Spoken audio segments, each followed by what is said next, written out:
గోదావరి జలాలను తెలంగాణలో ఎక్కడకు తరలించాలన్నా శ్రీపాద ఎల్లంపల్లి ప్రాజెక్టే ప్రాణవాయువు అన్నారు సీఎం రేవంత్ రెడ్డి. కాళేశ్వరంలోని 3 బ్యారేజీల డిజైన్లో నిర్వహణలో లోపం ఉందన్నారు. కాళేశ్వరం కమిషన్ నివేదికపై అసెంబ్లీలో చర్చించి ముందుకెళ్తామన్నారు. వరద ప్రభావిత ప్రాంతాల్లో మంత్రి ఉత్తమ్, పీసీసీ చీఫ్ మహేష్తో కలిసి పర్యటించారు సీఎం.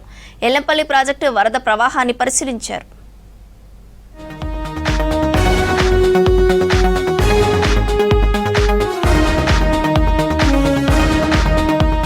రాష్ట్రంలో భారీగా వర్షాలు కురుస్తున్నాయి. వానలు, వరద ప్రభావిత ప్రాంతాల్లో సీఎం రేవంత్ రెడ్డి పర్యటించారు. మంత్రి ఉత్తమ్ కుమార్ రెడ్డి, పీసీసీ చీఫ్ మహేష్ కుమార్ గౌడ్తో కలిసి ఎల్లంపల్లి ప్రాజెక్టు దగ్గర వరద ప్రవాహాన్ని పరిశీలించారు.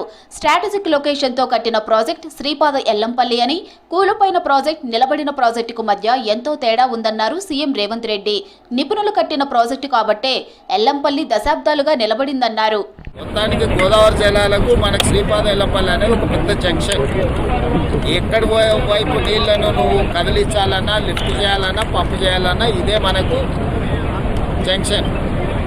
కాబట్టి స్ట్రాటజిక్ లొకేషన్లో కట్టిన ప్రాజెక్టు శ్రీపాద ఎల్లంపల్లి. దీని ప్రకారం ఖచ్చితంగా సాంకేతికంగా ఎట్లా సలహా తీసుకోవాలి, ఎట్లా పూర్తి చేయాలి, దాని ప్రకారం పనిచేస్తుంది ప్రభుత్వం. మేడిగడ్డ, అన్నారం, సుందిళ్ల బ్యారేజీల డిజైన్స్, నిర్మాణాల్లో నిర్వహణ లోపం ఉందని, ఏదైనా ప్రమాదం జరిగితే గ్రామాలు తుడిచిపెట్టుకుపోతాయనన్నారు సీఎం రేవంత్. మేడిగడ్డ విషయంలో సాంకేతిక కమిటీ సూచనల ప్రకారం ముందుకెళ్తామన్నారు. కాళేశ్వరం కమిషన్ నివేదికపై అసెంబ్లీలో చర్చిస్తామన్నారు. 3 ఒకే రకమైన సాంకేతిక నైపుణ్యంతో కట్టారు. మేడిగడ్డ అయినా, అన్నారం అయినా, సుందిళ్ళ అయినా.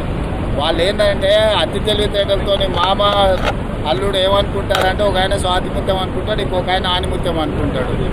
మేడిగడ్డ నుంచి ఎత్తితే అన్నారంలో పోయాలి, అన్నారంలో ఎత్తితే సుందిళ్ళలో పోయాలి, అక్కడ నుంచి ఎత్తితే శ్రీపాద ఎల్లంపల్లికి పోయాలి.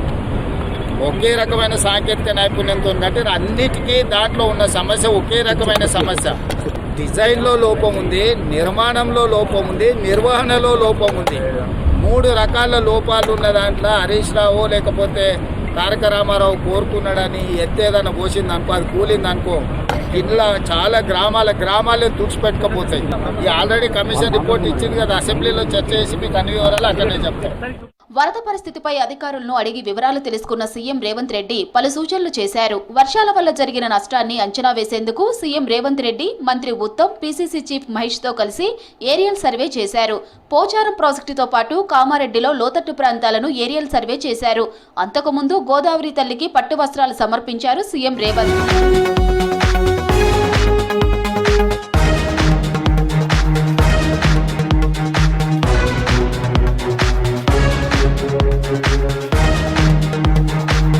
వర్షాలు, వరద ప్రభావిత ప్రాంతాల్లో అన్ని శాఖల అధికారులు ప్రజలకు అందుబాటులో ఉండాలని మంత్రి సీతక్క ఆదేశించారు. ప్రాజెక్టులు, చెరువులు, కుంటల దగ్గర బారికేట్లు, హెచ్చరిక బోర్డులు, బందోబస్తు ఏర్పాటు చేయాలన్నారు. మొత్తము చుట్టూ వాటర్ ఉంది, మధ్యలో బిల్డింగ్ ఉంది, హాస్టల్ పిల్లలు 300 మంది. తర్వాత ఇప్పుడు ఎల్లారెడ్డి కాన్స్టిట్యున్సీలో చూస్తే చాలా తండాలు, పోచారం చెరువు కింద మరి దాదాపు 14 ఊర్లను నైట్ ఇటు పోలీస్ అధికారులు, ఇటు లోకల్ ఎమ్మెల్యే, లోకల్ ప్రజాప్రతినిధులు, లోకల్ అధికారులు కోఆర్డినేషన్ తోటి వాళ్ళందరినీ మనం బయటికి తీసుకురావడం జరిగింది. రాష్ట్రంలో భారీ వర్షాల కారణంగా ప్రాణ నష్టం జరగకుండా అన్ని రకాల చర్యలు తీసుకుంటున్నామని చెప్పారు మంత్రి పొంగులేటి శ్రీనివాసరెడ్డి. విపత్తులోనే బీఆర్ఎస్ శవ రాజకీయాలు చేస్తోందని ఫైర్ అయ్యారు.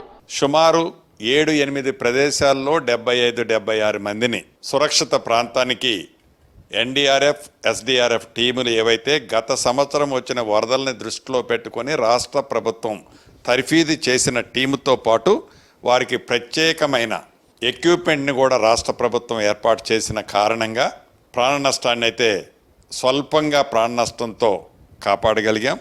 రాష్ట్రంలో సహాయక చర్యలు వేగంగా కొనసాగుతున్నాయి. మంత్రులందరూ వరద ప్రభావిత ప్రాంతాల్లో పర్యటిస్తూ అధికారులకు దిశానిర్దేశం చేశారు.